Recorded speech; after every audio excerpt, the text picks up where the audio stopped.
দারিদ্রতা মানুষকে ভিক্ষুক বানায় না, দারিদ্রতা মানুষকে তার ইচ্ছার বিরুদ্ধে দাঁড় করায় দেয়। অভিশাপ দিও না ভাই, দোয়া করেও যেন কোনো একদিন টাকা সহ মোবাইলটা ফিরিয়ে দিতে পারি।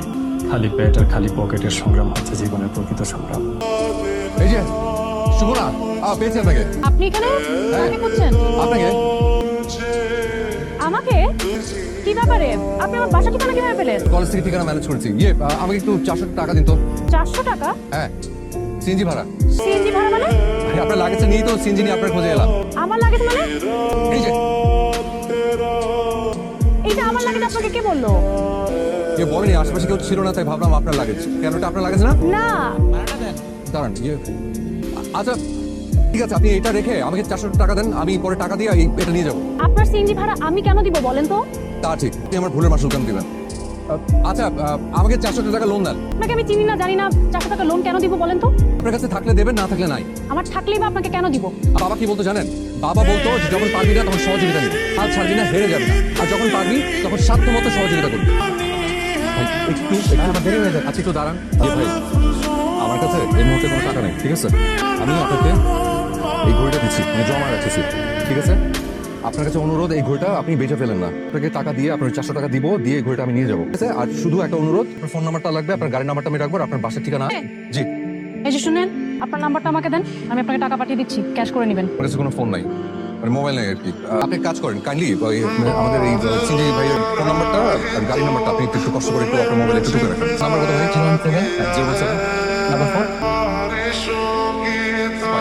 আর সিনজি নাম্বার হচ্ছে ঢাকা মেট্রো 146439।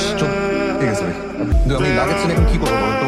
আপনি লাগেজটা নিয়ে কি করবেন সেটা আমার দেখার বিষয়। আমি যে সিএনজি ওলার নাম্বার, সিএনজি নাম্বার নিলাম, এটা দিয়ে আমি এখন কি করবো? এক কাজ করেন না, আপনি ওই একটা কাগজের মধ্যে আমাকে একটু আর ইয়েটা সিনজি নাম্বারটা একটু লিখে দেন। আসসালামু আলাইকুম। ওয়ালাইকুম আসসালাম। ভালো আছেন?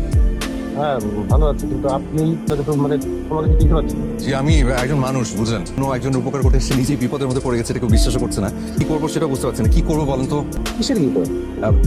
পুরো ডিটেলে বলবো নাকি এই মুহূর্তে যে বিপদে আছে সেটা বলবো? এই মুহূর্তের সমস্যাটা কি?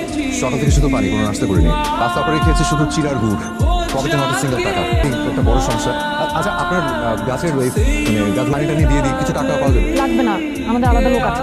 যদি পুরো বাড়িটা একটু ঝাড়পোছ করে দিই, এটা গাড়িটা যদি এখন ধুয়ে মুছে ঝকঝকে তকতকে করে দিই তাহলে? এই গাড়ি ডুবা, এটা তো তোমাকে মানাবে না। কিন্তু কোনো সমস্যা নেই আঙ্কেল, মানে করে না। আর আমার কাছে ঢাকা শহর বিদেশের মতোই, কোনো অসুবিধা নেই। কোনো কিছুই করতে হবে না, খাবার পাওয়া যাবে। তো খাবার ব্যবস্থা করতো। ঠিক আছে। না না, এই লাগেজ টাগেজ নিয়ে ঢোকা যাবে না। কি বোম টম না পিস্তল টিস্তল আছে কে জানে?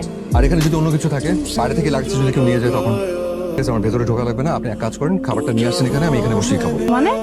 মানে এখানে এই ফুটপাতের মধ্যে বসে খাই, কোনো অসুবিধা নেই তো। ফুটপাতে কত খেয়েছি। আপনার না হয় এখানে এইভাবে খাওয়ার অভ্যাস আছে, আমাদের এভাবে খাওয়ানোর অভ্যাস নেই। অভ্যেস নেই, অভ্যেসটা করে ফেলেন, যেমন আমার দরজার বাইরে বসে খাওয়ার অভ্যেস তো আমারও নেই। কে খাবো, অভ্যেস হয়ে যাবে। নিয়ে আস।